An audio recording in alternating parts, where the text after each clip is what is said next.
नमस्कार. जगभरात सध्या अनेक ठिकाणी तणावपूर्ण परिस्थिती पाहायला मिळत आहे.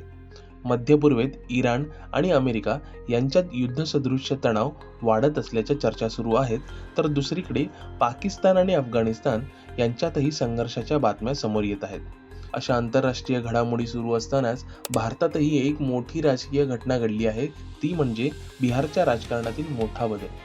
बिहारचे मुख्यमंत्री नितीश कुमार आता राज्याचे राजकारण सोडून राष्ट्रीय राजकारणात जाणार असल्याची चर्चा सुरू झाली आहे. गुरुवारी 5 मार्च रोजी त्यांनी राष्ट्रीय लोकशाही आघाडी म्हणजेच NDA कडून राज्यसभेसाठी उमेदवारी दाखल केली आहे.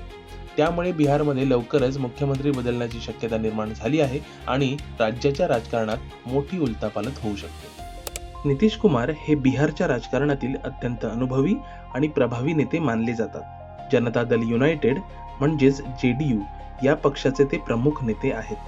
गेल्या अनेक वर्षांपासून त्यांनी बिहारच्या राजकारणात महत्त्वाची भूमिका बजावली आहे. बिहारमध्ये रस्ते, शिक्षण, महिला सक्षमीकरण आणि कायदा सुव्यवस्था सुधारण्यासाठी त्यांनी अनेक योजना राबवल्यात. त्यामुळे राज्यातील अनेक लोक त्यांना विकासाभिमुख नेता म्हणून ओळखतात. त्यांनी अनेक वेळा बिहारचे मुख्यमंत्री म्हणून काम केले आहे आणि नुकतेच ते 10व्यांदा मुख्यमंत्री झाले होते. मागील वर्षी नोव्हेंबर महिन्यात बिहारमध्ये विधानसभा निवडणुका झाल्या होत्या. या निवडणुकीत भारतीय जनता पक्ष आणि जनता दल युनायटेड यांनी एकत्र येऊन महायुती केली होती. ही महायुती म्हणजेच NDA. या आघाडीने निवडणुकीत जोरदार प्रचार केला आणि मोठा विजय मिळवला. विशेष म्हणजे ही निवडणूक मोठ्या प्रमाणात नितीश कुमार यांच्या नेतृत्वाखाली लढवली गेली होती.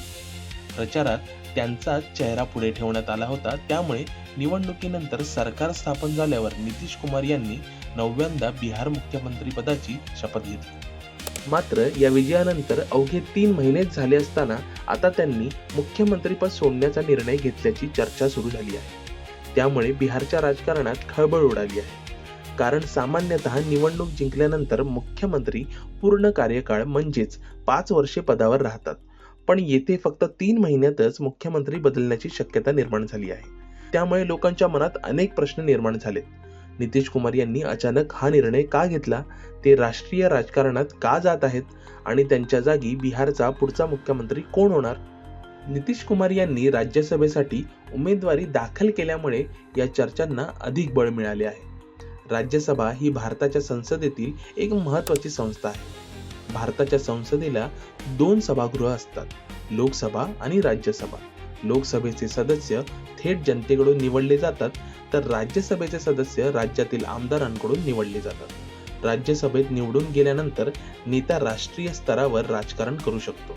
त्यामुळे नितीश कुमार आता दिल्लीच्या राजकारणात अधिक सक्रिय भूमिका घेतील अशी शक्यता व्यक्त केली जात आहे. नितीश कुमार यांनी मुख्यमंत्री पद सोडल्यास बिहारमध्ये भारतीय जनता पक्षाचा मुख्यमंत्री होण्याची शक्यता आहे. जर असे झाले तर तो बिहारच्या इतिहासातील एक महत्त्वाचा क्षण ठरेल. कारण आजपर्यंत बिहारमध्ये भाजपचा मुख्यमंत्री कधीच झालेला नाही. भाजप अनेक वेळा सरकारमध्ये सहभागी झाला आहे, पण मुख्यमंत्रीपद इतर पक्षांकडेच राहिले होते. त्यामुळे आता जर भाजपचा मुख्यमंत्री झाला तर तो एक ऐतिहासिक बदल मानला जाईल. सध्या भाजपकडून मुख्यमंत्री पदासाठी काही नेत्यांची नावे चर्चेत आहेत. त्यामध्ये सम्राट चौधरी, विजय कुमार सिन्हा आणि नंदकिशोर यादव यांची नावे पुढे येत आहेत.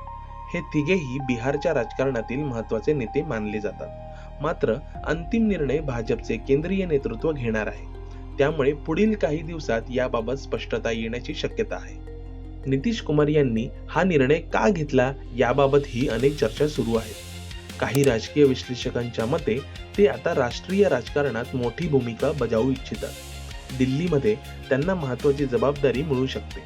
तसेच NDA आघाडी अधिक मजबूत करण्यासाठीही त्यांचा अनुभव उपयोगी पडू शकतो. काहींच्या मते बिहारमध्ये नवीन नेतृत्व पुढे आणण्यासाठीही हा निर्णय घेतला जाऊ शकतो. या घडामोडीमुळे बिहारच्या राजकारणावर मोठा परिणाम होऊ शकतो. जर भाजपचा मुख्यमंत्री झाला तर राज्यातील राजकीय समीकरणे बदलू शकतात. भाजपची ताकद वाढू शकते आणि JDUची भूमिका थोडी बदलू शकते. दुसरीकडे विरोधी पक्षही या मुद्द्यावर आक्रमक होण्याची शक्यता आहे. राष्ट्रीय जनता दल आणि इतर विरोधी पक्षांनी या निर्णयावर प्रश्न उपस्थित करण्यास सुरुवात देखील केली आहे. विरोधकांचे म्हणणे आहे की निवडणुकीत जनतेने नितीश कुमार यांच्या नेतृत्वावर विश्वास ठेवून मत दिले होते. त्यामुळे त्यांनी मुख्यमंत्रीपद सोडणे योग्य नाही. काही विरोधी नेत्यांचे मत आहे की हा निर्णय पूर्णपणे राजकीय रणनीतीचा भाग असू शकतो. बिहारच्या जनतेमध्येही या निर्णयाबद्दल वेगवेगळ्या प्रतिक्रिया दिसत आहेत. काही लोकांना वाटते की नितीश कुमार यांनी अनेक वर्षे बिहारसाठी काम केले आहे आणि आता त्यांनी राष्ट्रीय स्तरावर काम करणे योग्य आहे. तर काही लोकांच्या मते निवडणुकीनंतर एवढ्या लवकर मुख्यमंत्रीपद सोडणे योग्य नाही. आता पुढील काही दिवस बिहारच्या राजकारणासाठी अत्यंत महत्त्वाचे ठरणार आहेत. लवकरच नितीश कुमार अधिकृतपणे मुख्यमंत्री पदाचा राजीनामा देतील आणि त्यानंतर भाजप नवीन मुख्यमंत्री जाहीर करून बिहारमध्ये नवीन सरकार स्थापन करतील. एकूणच पाहता बिहारच्या राजकारणात सध्या मोठा राजकीय बदल घडण्याच्या मार्गावर आहे. नितीश कुमार राष्ट्रीय राजकारणात गेल्यास बिहारमध्ये नवीन नेतृत्व पुढे येईल आणि भाजपचा मुख्यमंत्री झाल्यास तो राज्याच्या इतिहासातील पहिला प्रसंग ठरेल. त्यामुळे पुढील काही दिवसात काय घडते याकडे संपूर्ण देशाचे लक्ष लागले आहे. बिहारमधील ही राजकीय घडामोड केवळ एका राज्यापुरती मर्यादित नाही, तर तिचा प्रभाव राष्ट्रीय राजकारणावरही पडू शकतो.